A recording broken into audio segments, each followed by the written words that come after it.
जीवन के कुछ सपने पूरा होने में बहुत समय लेते हैं, किंतु जब वो चरितार्थ होते हैं तो लगता है कि प्रतीक्षा सार्थक हुई। ऐसा ही एक सपना जो मेरे हृदय के समीप है अब पूरा हो रहा है। अयोध्या में श्री राम जन्मभूमि पर प्रधानमंत्री श्री नरेंद्र मोदी द्वारा श्री राम मंदिर का भूमि पूजन हो रहा है। निश्चय ही केवल मेरे लिए ही नहीं बल्कि समस्त भारतीय समुदाय के लिए ये क्षण ऐतिहासिक हैं और भावपूर्ण भी। श्री राम जन्मभूमि पर श्री राम के भव्य मंदिर का निर्माण भारतीय जनता पार्टी का एक स्वप्न रहा है और मिशन भी। मैं विनम्रता का अनुभव करता हूं कि नियति ने मुझे वर्ष 1990 में राम जन्मभूमि आंदोलन के दौरान सोमनाथ से अयोध्या तक राम रथ यात्रा का दायित्व प्रदान किया और इस यात्रा में ने असंख्य लोगों की आकांक्षा, ऊर्जा और अभिलाषा को प्रेरित किया। इस शुभ अवसर पर मैं उन सभी संतों, नेताओं और देश विदेश के जनमानस के प्रति कृतज्ञता व्यक्त करता हूं, जिन्होंने राम जन्मभूमि आंदोलन में मूल्यवान योगदान और बलिदान दिया। मुझे इस बात की भी प्रसन्नता है कि नवंबर 2019 में उच्चतम न्यायालय द्वारा दिए गए स्पष्ट निर्णय के फलस्वरूप श्री राम मंदिर का निर्माण बहुत शांतिपूर्ण वातावरण में प्रारंभ हो रहा है। यह भारतीयों के परस्पर संबंधों को मजबूत करने में बहुत सहायक होगा।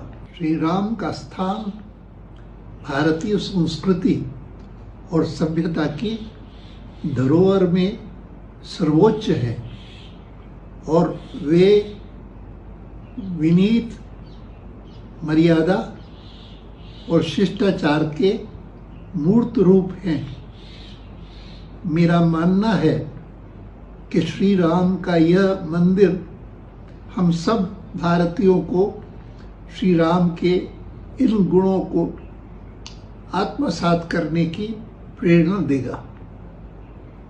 मुझे यह भी विश्वास है कि श्री राम मंदिर एक शांतिपूर्ण और सौहार्दपूर्ण राष्ट्र के रूप में भारत का प्रतिनिधित्व करेगा, जहां सबके लिए न्याय होगा और कोई भी बहिष्कृत नहीं होगा, ताकि हम राम राज्य की ओर अग्रसर हों, जो सुशासन का प्रतिमान है।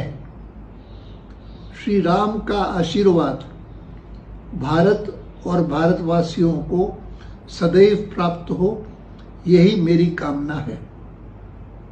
जय Shri Ram. Sometimes significant dreams in one's life take a long time to fruition, but when they are finally realized, the wait becomes very worthwhile. One such dream close to my heart is now getting fulfilled.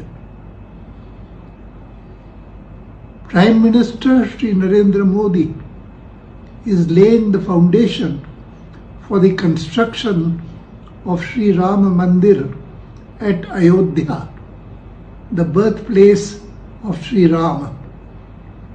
It is indeed a historical and emotional day, not only for me, but for all Indians. A grand mandir for Sri Rama at Ram Janmabhoomi has been a desire and mission for the Bharatiya Janata Party. I feel humbled that during the Ram Janmabhoomi movement, destiny made me perform a pivotal duty in the form of the Ramaratha Yatra from Somnath to Ayodhya in 1990, which helped galvanize the aspirations, energies, and passions of its countless participants. On this auspicious occasion, I want to express my gratitude to the scores of saints, leaders, and people from India and the world over who made valuable contributions and sacrifices in the Rama Janmabhoomi movement.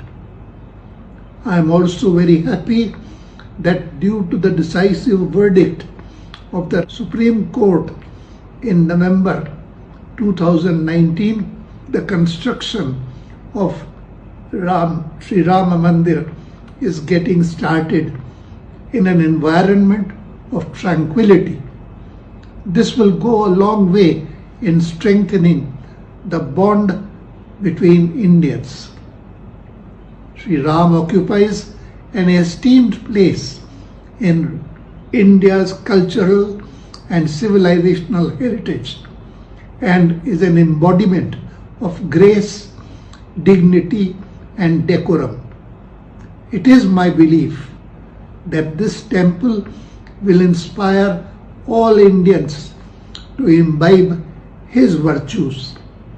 It is also my belief that Sri Rama Mandir will represent India as a strong, prosperous, peaceful, and harmonious nation with justice for all and exclusion of none, so that we can truly usher in Ram Rajya, the epitome of good governance. May Sri Ram bless India and her people always. Jai Sri Ram.